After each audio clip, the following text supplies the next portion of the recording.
Assalamualaikum warahmatullahi wabarakatuh. Kali ini akan membahas soal-soal mengenai kongruen dan semangun. Perhatikan ya.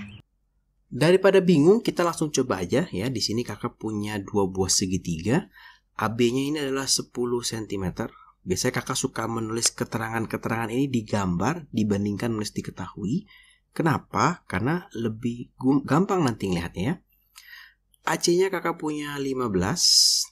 Kemudian KM-nya kakak punya 6.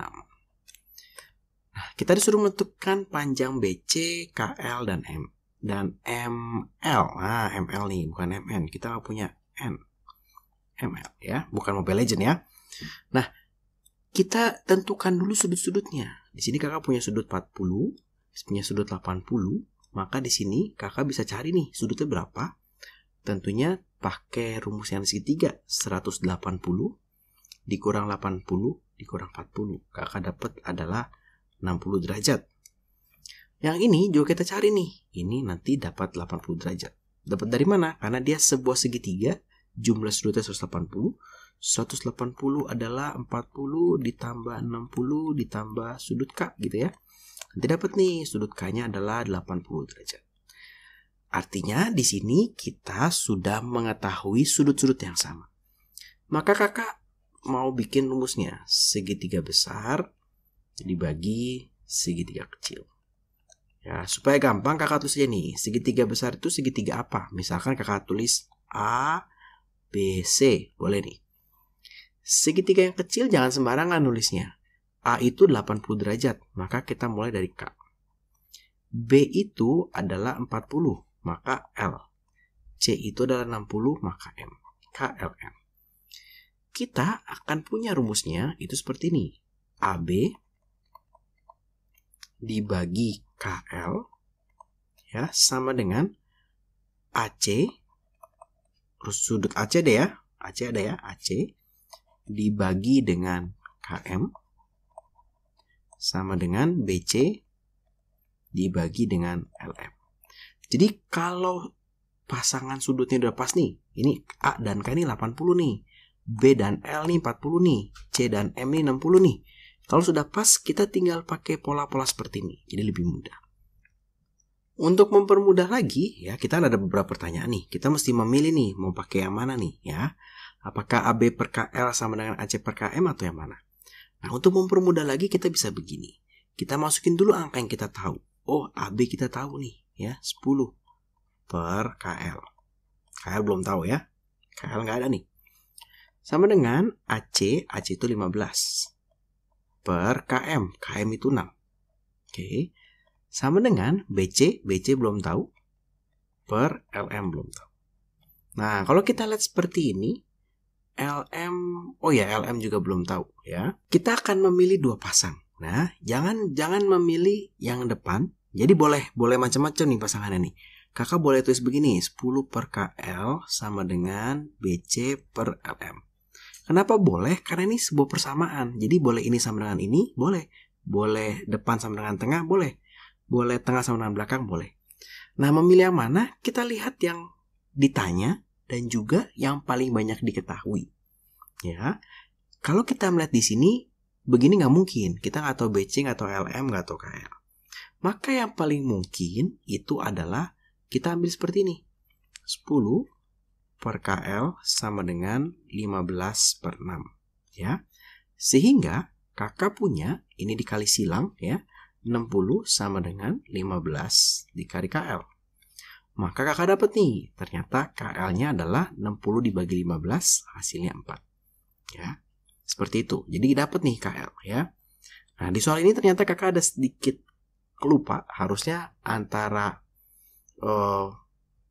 si ML, LM ini harus dikasih tahu nih ya. Salah satu mesti kasih tahu. Misalnya kakak kasih tahu LM-nya ini adalah ini 6, ini 4, ini misalnya 10. Gitu ya, ini misalnya 10. Maka LM ini 10. Nah, ini LM-nya 10. Maka kita lebih nyaman, kita akan menggunakan seperti ini. 15 per 6 sama dengan BC per 10 ya. Kenapa? Karena yang ini udah pasti tahu nih dua-duanya nih. Ini pasti kepake nih. Ya, tinggal ini sama dengan ini atau ini sama dengan ini. Gitu ya. Maka di sini kita punya 150 sama dengan BC dikali 6. Maka BC-nya adalah 150 dibagi dengan 6. Maka di sini kakak punya hasil 25 cm. Ya, ini 25 cm. Ya, kira-kira seperti itu. Jadi kita harus bisa menentukan rumusnya. Dari rumus ini kita akan pilih nih pasangan-pasangannya. Kita lihat mana yang memiliki jumlah angka yang paling banyak. Sekarang kita coba yang nomor 2. Di sini kakak punya segitiga PQR dan ABC ya.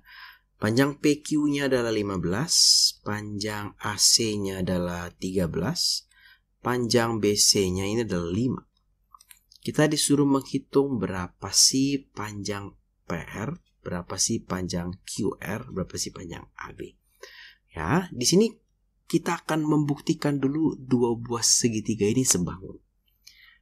Sebetulnya udah pasti sebangun nih kan, kita soal kesebangunan. Nah, kalau kita lihat di sini kita punya P, sudut P dan sudut B sama, siku-siku. Di sini kita bisa hitung ya, nilainya adalah 180 dikurang 90 siku-siku dikurang 55. Nanti hasilnya adalah 35 derajat. Nah, yang di sini kita bisa hitung hasilnya tentu bisa ditebak, harus di 55 nih ya. Atau kalau kita lihat dari bentuknya sebenarnya udah agak ketebak ya. Nah, sekarang kita tinggal bikin rumusnya ya, kita bikin rumusnya. Maka yang di atas kakak punya segitiga misalkan PQR. P ini adalah siku-siku, Q ini yang 55 derajat, R ini yang 35 derajat. Maka perbandingannya itu bukan segitiga ABC, tapi segitiga BCA. Kenapa BCA, Kak? Karena B-nya siku-siku, C-nya yang 55, dan A-nya itu yang 35 derajat. Jadi kita sesuaikan. Maka kalau kita lihat sisi PQ dibagi sisi BC sama dengan PR dibagi dengan BA sama dengan QR dibagi dengan CA atau AC gitu ya. Dapat dari mana sih Kak? Ini ya, kalau kakak pilih siku-siku dan 55 LQ ya, maka ini BC gitu ya, sama, pilihannya harus sama. Siku-siku dan 35 PR, maka per siku-siku dan 35 ya, BA gitu. Sudah dapat, kita akan masukkan angkanya supaya kita tahu ya. Maka di sini kakak punya 15 dibagi BC-nya 5, PR-nya tidak ada, BA-nya tidak ada. Nah, PR per BA gitu ya, sama dengan QR per CA. Ada QR-nya nggak tahu. CA atau AC ini sama 13 dibagi 13. Maka rumusnya sudah dapat, tinggal kita lihat ya. Ini sama ini bisa nih ya. Ini sama ini nggak bisa, PRBA kita nggak tahu. Ini sama ini mungkin bisa ya. 15 dibagi 5 sama dengan QR dibagi 13 ya. Maka ini boleh dicoret, ini menjadi 5 ya. Maka kita dapat nih QR-nya berapa sih? 13 dikalikan dengan 5 atau hasilnya 65 cm. Oke, QR dapat nih 65 cm. Wah Kak, yang ini nggak bisa, jangan salah-salah lagi. Nah, ternyata tidak nih, karena ada siku-siku. Kalau soal yang siku-siku, biasanya begini, kita bisa cari AB-nya nih. Ya, cari AB-nya pakai apa Kak? Pakai Pitagoras dong. AC kuadrat sama dengan AB kuadrat ditambah BC kuadrat. AC kuadrat adalah 13 kuadrat. AB-nya itu yang kita mau cari, AB kuadrat ditambah 5 kuadrat. Maka 169 sama dengan AB kuadrat ditambah 25. Pindah ke sebelah sini, maka 169 dikurang 25 sama dengan AB kuadrat. Ya, sehingga 144 sama dengan AB kuadrat. Kita dapat nih, AB-nya itu ternyata 12. Maka ketika AB sudah dapat, AB ini BA ya, sama ya, hanya dibalik gitu ya. Ini adalah 12, maka kita bisa mencari PR-nya. Nah, terserah nih, kita mau pakai 15 per 5 atau pakai yang ini boleh juga, karena QR kita sudah punya. Misalnya kakak pakai yang QR deh ya. Berarti kakak pakai PR dibagi 12 sama dengan QR itu sudah dapat 65 dibagi 13. Ya, ini boleh dicoret jadinya 5. Maka PR-nya ini adalah 12 dikali 5, 60 cm. Nah, dapat ya, ternyata cukup gampang loh ya. Yang penting kita bisa bikin ini ya. Habis bisa bikin ini, kita tinggal pilih mana yang bisa kita pakai persamaannya. Sekarang kakak akan contohkan yang segi 4. Di sini 2 buah trapesium adalah sebangun ya. Kalau kita lihat di sini sama-sama siku-siku 120, bisa kita hitung ya. Di sini itu adalah 360 dikurang 2 kali siku-siku itu adalah 180 dikurang 120, hasilnya adalah 60 derajat.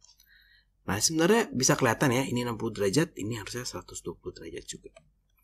Maka kita mau bikin rumusnya nih. Kita punya trapesium. Nah, trapesium apa nih? Misalnya kakak mau A, B, C, D. Dibagi trapesium apa ya? Nah, trapesium ini harus kita lihat nih. Trapesiumnya itu A itu sudut 60 nih, sudut 60. Ya, sudut 60. Sudut 60. Berarti R dulu ya, berarti ini R. Dia bukan ke yang 120 tapi ke yang siku-siku. Berarti dia ke S. RS PQ. Nah, agak sedikit beda ya. Jadi harus hati-hati nih dalam penamaan ini. Kalau sudah jadi gampang. Oh, berarti sekarang sisi AB ya, sisi AB itu dibanding AB dibanding dengan RS. Ya, terus kita punya sisi BC. Nah, ini BC dibanding dengan SP, PS boleh ya. Terus sisi CD dibanding dengan sisi PQ. Dan sisi AD dibanding dengan sisi RQ. Nah, jadi gampang ya kalau penamaannya sudah sesuai dengan urutan sudutnya, untuk membuat persamaannya menjadi mudah. Walaupun memang penamaan ini kurang tepat, harusnya sesuai alfabet berurutan ya, tapi nggak masalah demi kita dapat rumus yang pas. Sekarang kita lihat di sini, panjang BC sama dengan CD sama dengan 8. BC sama CD 8. AB-nya ini adalah 14, SR-nya adalah 7. Nah, di sini ada yang menarik karena kakak bisa menarik sebuah garis. Kenapa kakak cari ini? Karena kakak mau cari AD. Di sini 8. Di sini 8, maka di sini adalah 6 karena jumlahnya 14. Sehingga AD ini bisa kita cari dengan Pitagoras. 6 kuadrat ditambah 8 kuadrat, hasilnya adalah 10. Ya, Pitagoras. Gampang. Maka kakak bisa tulis nih, oh ternyata yang bagian atas komplit nih. AB-nya 14 ya, dibagi dengan RS-nya itu 7. BC-nya itu adalah BC-nya 8. PS-nya atau SP-nya tidak tahu. CD-nya juga 8. PQ-nya juga tidak tahu.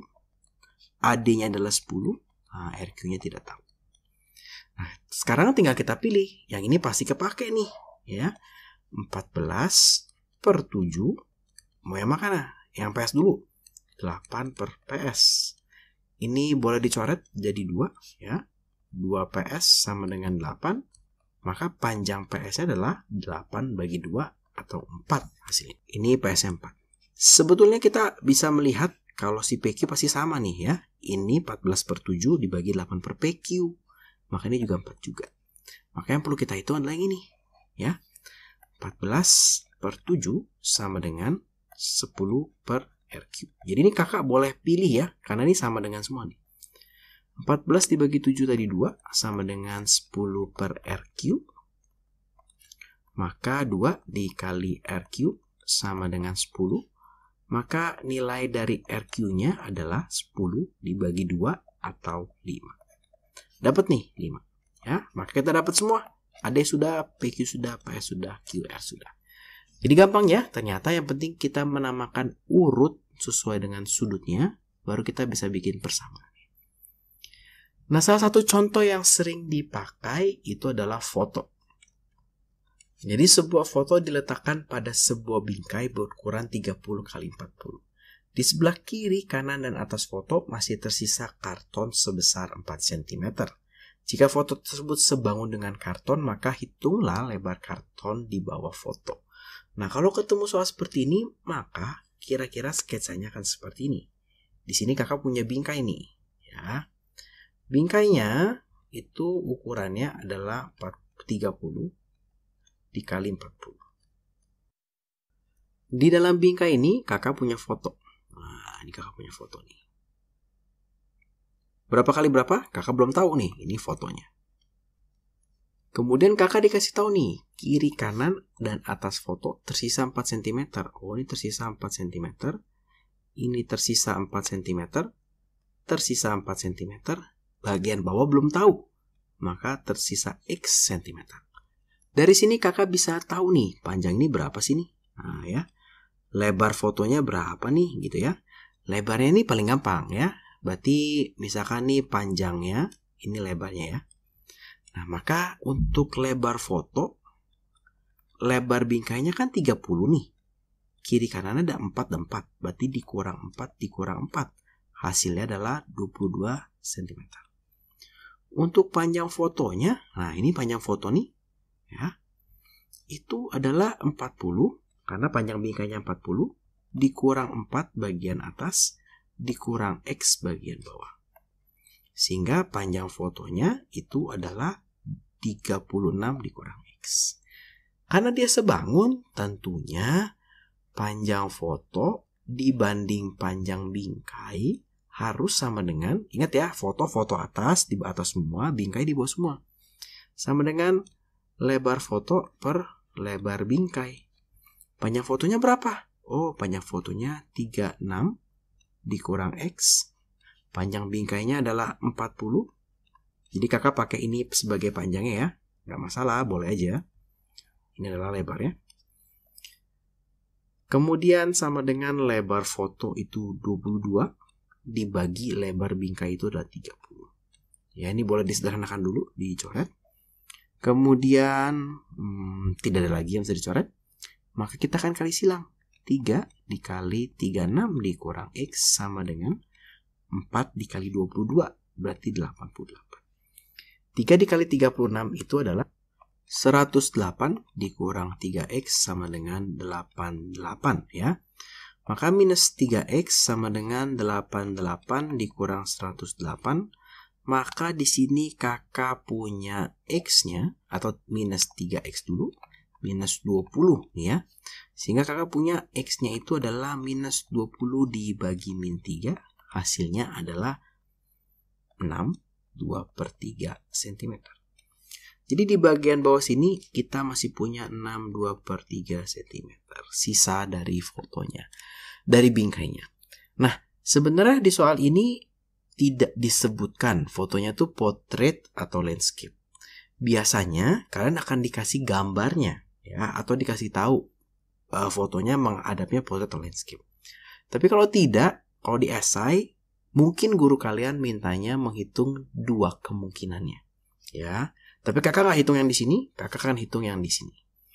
Jadi sini kakak punya 80 kali 50. Jadi bisa saja dia begini ya. Nah, bisa saja dia begini nih. Ini 50, ini 80. Tapi bisa juga begini nih ya. Nah, ini 80-nya ke sini nih. 80, 50-nya di sini. Nah, bisa nih. Nah, kakak mau pakai yang ini sekarang. Ya. Di sini sebuah foto ditempel pada selai karton ya, dijadikan bingkai dengan ukuran 80 kali 50. 80-nya ke samping gitu ya. Nah, yang ke bawahnya 50. Bawah kiri kanan berjarak 10 cm sudah kakak gambarkan. Atasnya belum tahu X ya. Maka misalkan kalau ini tetap deh sama ini misalnya panjangnya. Misalkan ini adalah lebarnya gitu ya. Maka kalau kita lihat karena dia sebangun, maka panjang dari foto dibagi panjang dari bingkai atau karton sama dengan lebar dari foto dibagi lebar dari bingkai. Nah, sebelumnya kita bisa menghitung nih ya, lebar dari fotonya nih. Lebar dari fotonya, lebar bingkainya adalah 80 dikurang kiri kanannya 10, 20. Maka hasilnya adalah 60. Sedangkan untuk panjang dari si fotonya ya, itu panjang bingkainya adalah 50 dikurang bagian bawah 10 dikurang bagian atas X. Maka kita punya 40 dikurang X. Maka tinggal kita masukkan sini nih. Di sini kakak punya 40 dikurang X dibagi dengan 50. Sama dengan lebar foto itu 60 dibagi dengan 80. Maka ini boleh dicoret ya. Ini boleh disederhanakan. Dibagi 2 jadi 3, dibagi 2 jadi 4. Maka ini dikalikan silang. Maka kakak punya 3, 4 ya. 4 dikali 40 dikurang X sama dengan 3 dikali 50. Maka kakak punya 160 dikurang X sama dengan 150. Maka kalau kakak pindahkan ke, biarkan di sini deh, min X sama dengan 150 dikurang 160. Maka min X sama dengan min 10.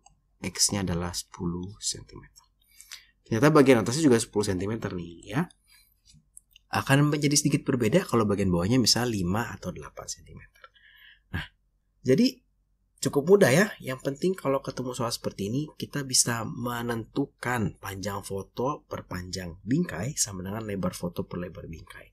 Konsepnya ini sama juga dengan yang tadi nih, yang kakak ajarkan. Yang persegi besar, persegi kecil, tapi kalau di sini kakak pakainya karena foto lebih kecil, dibagi persegi besar ya. Dan perbandingan dari sisi-sisinya. Nah, jadi cukup mudah ya ternyata untuk soal-soal kesebangunan yang awal. Di video berikutnya nanti kakak akan mengajarkan tentang kesebangunan pada segitiga ya, secara khusus pada segitiga.